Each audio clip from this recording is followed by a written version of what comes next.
सृष्टिखंड तुलाधार के सत्य और समता की प्रशंसा, सत्य भाषण की महिमा, लोभ त्याग के विषय में एक शूद्र की कथा और मुख चांडाल आदि का परम धाम गमन। ब्राह्मण ने कहा, प्रभो, यदि मुझ पर आपकी कृपा हो तो अब तुलाधार के चरित्र और अनुपम प्रभाव का पूरा पूरा वर्णन कीजिए। श्री भगवान बोले, जो सत्य का पालन करते हुए लोभ और दोष बुद्धि का त्याग करके प्रतिदिन कुछ दान करता है, उसके द्वारा मानो नित्य प्रति उत्तम दक्षिणा से युक्त 100 यज्ञों का अनुष्ठान होता रहता है। सत्य से सूर्य का उदय होता है, सत्य से ही वायु चलती रहती है, सत्य के ही प्रभाव से समुद्र अपनी मर्यादा का उल्लंघन नहीं करता और भगवान कच्छप इस पृथ्वी को अपनी पीठ पर धारण किए रहते हैं। सत्य से ही तीनों लोक और समस्त पर्वत टिके हुए हैं। जो सत्य से भ्रष्ट हो जाता है, उस प्राणी को निश्चय ही नरक में निवास करना पड़ता है। जो सत्य प्राणी और सत्य कार्य में सदा संलग्न रहता है, वह इसी शरीर से भगवान के धाम में जाकर भगवत स्वरूप हो जाता है। सत्य से समस्त ऋषि मुनि मुझे प्राप्त होकर शाश्वत गति में स्थित हुए। सत्य से ही राजा युधिष्ठिर सशरीर स्वर्ग में चले गए। उन्होंने समस्त शत्रुओं को जीतकर धर्म के अनुसार लोक का पालन किया। अत्यंत दुर्लभ एवं विशुद्ध राजसूय यज्ञ का अनुष्ठान किया। वे प्रतिदिन 84,000 ब्राह्मणों को भोजन कराते और उनकी इच्छा के अनुसार पर्याप्त धन दान करते थे। जब यह जान लेते कि इनमें से प्रत्येक ब्राह्मण की दरिद्रता दूर हो चुकी है, तभी उस ब्राह्मण समुदाय को विदा करते थे। यह सब उनके सत्य का ही प्रभाव था। राजा हरिश्चंद्र सत्य का आश्रय लेने से ही वाहन, परिवार तथा अपने विशुद्ध शरीर के साथ सत्यलोक में प्रतिष्ठित थे। इनके सिवा और भी बहुत से राजा, सिद्ध, महर्षि, ज्ञानी और यज्ञकर्ता हो चुके हैं, जो कभी सत्य से विचलित नहीं हुए। अतः लोक में जो सत्य परायण है, वही संसार का उद्धार करने में समर्थ होता है। महात्मा तुलाधार सत्य भाषण में स्थित है। सत्य बोलने के कारण ही इस जगत में उनकी समानता करने वाला दूसरा कोई नहीं है। ये तुलाधार कभी झूठ नहीं बोलते। महंगी और सस्ती सब प्रकार की वस्तुओं के खरीदने बेचने में ये बड़े बुद्धिमान हैं। विशेषतः साक्षी का सत्य वचन ही उत्तम माना गया है। कितने ही साक्षी सत्य भाषण करके अक्षय स्वर्ग को प्राप्त कर चुके हैं। जो वक्ता विद्वान सभा में पहुंचकर सत्य बोलता है, वह ब्रह्मा जी के धाम को, जो अन्य अन्य यज्ञों द्वारा दुर्लभ है, प्राप्त होता है। जो सभा में सत्य भाषण करता है, उसे अश्वमेध यज्ञ का फल मिलता है। लोभ और द्वेषवश झूठ बोलने से मनुष्य रौरव नरक में पड़ता है। तुलाधार सबके साक्षी हैं। वे मनुष्यों में साक्षात सूर्य ही हैं। विशेष बात यह है कि लोभ का परित्याग कर देने के कारण मनुष्य स्वर्ग में देवता होता है। एक महान भाग्यशाली शूद्र था, जो कभी लोभ में नहीं पड़ता था।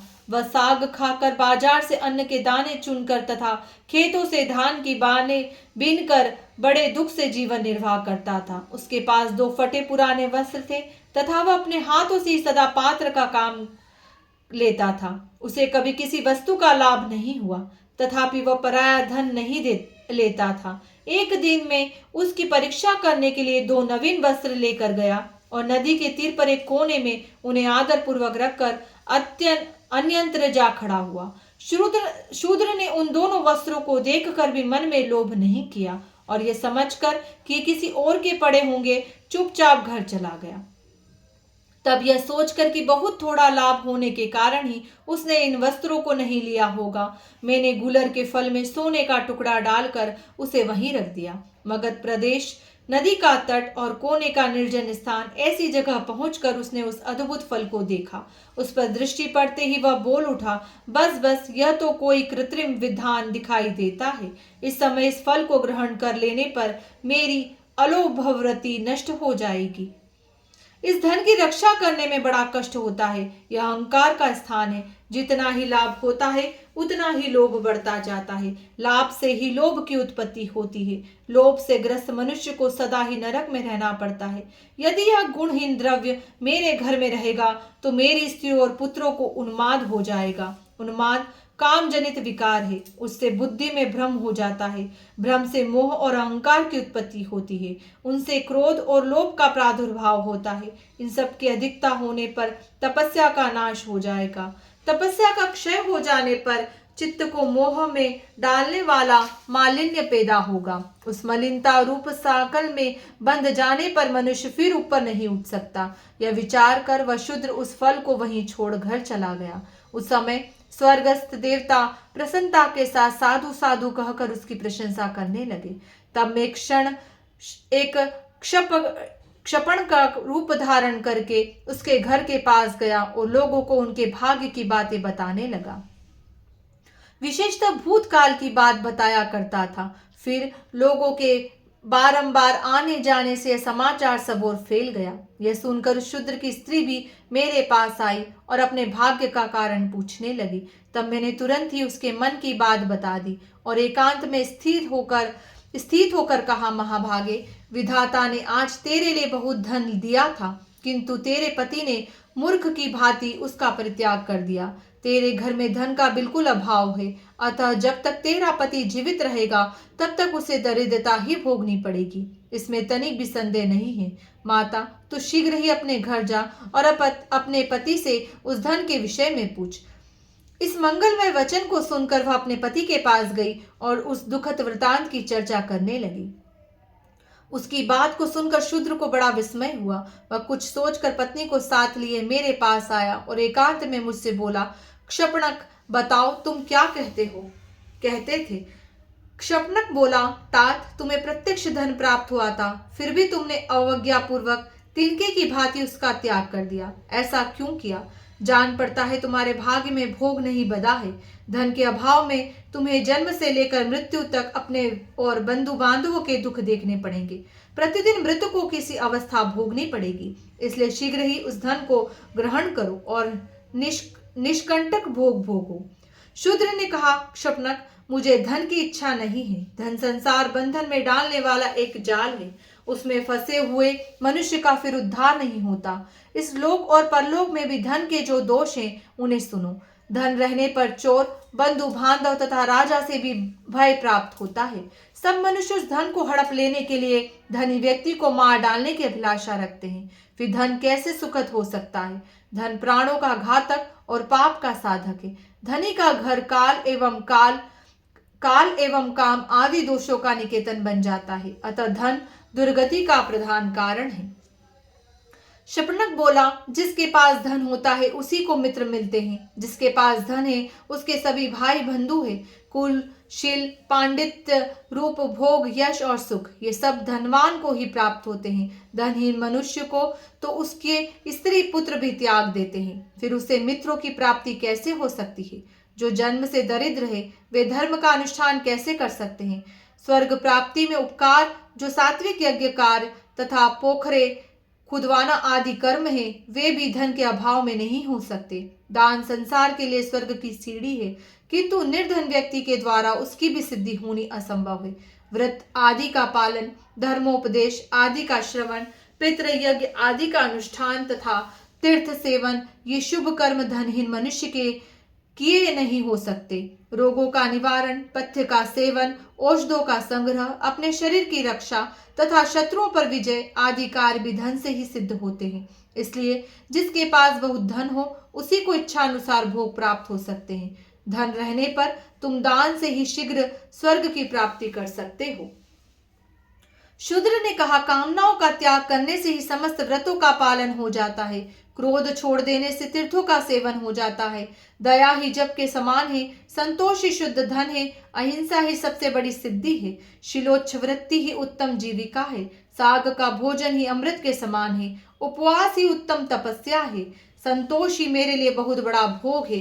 कोड़ी का दान ही मुझ जैसे व्यक्ति के लिए महादान है। पराई स्त्रियां, माता और पराया धन मिट्टी के ढेले के समान है। पर स्त्री सर्पिणी के समान भयंकर है। यही सब मेरा यज्ञ है, गुणानिधे। इसी कारण मैं उस धन को नहीं ग्रहण करता। यह मैं सच सच बता रहा हूँ। कीचड़ लगाकर धोने की अपेक्षा दूर से उसका स्पर्श न करना ही अच्छा है। श्री भगवान कहते हैं, न श्रेष्ठ, उस शूद्र के इतना कहते ही संपूर्ण देवता उसके शरीर और मस्तक पर फूलों की वर्षा करने लगे। देवताओं के नगाड़े बज उठे। गंधर्वों का गान होने लगा। तुरंत ही आकाश से विमान उतर आया। देवताओं ने कहा, धर्मात्मन, इस विमान पर बैठो, सत्यलोक में चलकर दिव्य भोगों का उपभोग करो। तुम्हारे उपभोग काल का कोई परिमाण नहीं है। अनंत काल तक तुम्हें पुण्यों का फल भोगना है। देवगणों के यो कहने पर शूद्र बोला, इस शपगण को ऐसा ज्ञान, ऐसी चेष्टा और इस प्रकार भाषण की शक्ति कैसे प्राप्त हुई है? इसके रूप में भगवान विष्णु, शिव, ब्रह्मा, शुक्र अथवा बृहस्पति, इनमें से तो कोई नहीं है। अथवा मुझे छलने के लिए साक्षात धर्म ही तो यहाँ नहीं आए हैं। शूद्र के ऐसे वचन सुनकर क्षुल्लक एक रूप में उपस्थित हुआ। मैं हंसकर बोला, महामुने, मैं साक्षात विष्णु हूं। तुम्हारे धर्म को जानने के लिए यहाँ आया था। अब तुम अपने परिवार सहित विमान पर बैठकर स्वर्ग को जाओ। तदंतर वह शूद्र दिव्य आभूषण और दिव्य वस्त्रों से सुशोभित सहसा परिवार से स्वर्ग लोक को चला गया। इस प्रकार शूद्र परिवार के सब लोग लोभ त्याग देने के कारण स्वर्ग सिधारे। बुद्धिमान तुलाधार धर्मात्मा है, वे सत्य धर्म में प्रतिष्ठित थे, इससे देशांतर में होने वाली बातें भी उन्हें ज्ञात हो जाती है। तुलाधार के समान प्रतिष्ठित व्यक्ति देवलोक में भी नहीं है।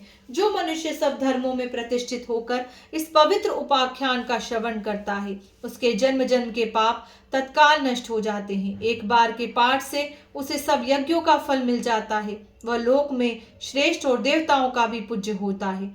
व्यास जी कहते हैं, तदंतर मुख चांडाल आदि सभी धर्मात्मा परम धाम जाने की इच्छा से भगवान के पास आए। उनके साथ उनकी स्त्रियां तथा अन्य अन्य परिकर भी थे। इतना ही नहीं, उनके घर के आसपास जो छिपकलियां तथा नाना प्रकार के कीड़े मकोड़े आदि थे, वे देव स्वरूप होकर उनके पीछे पीछे जाने को उपस्थित थे।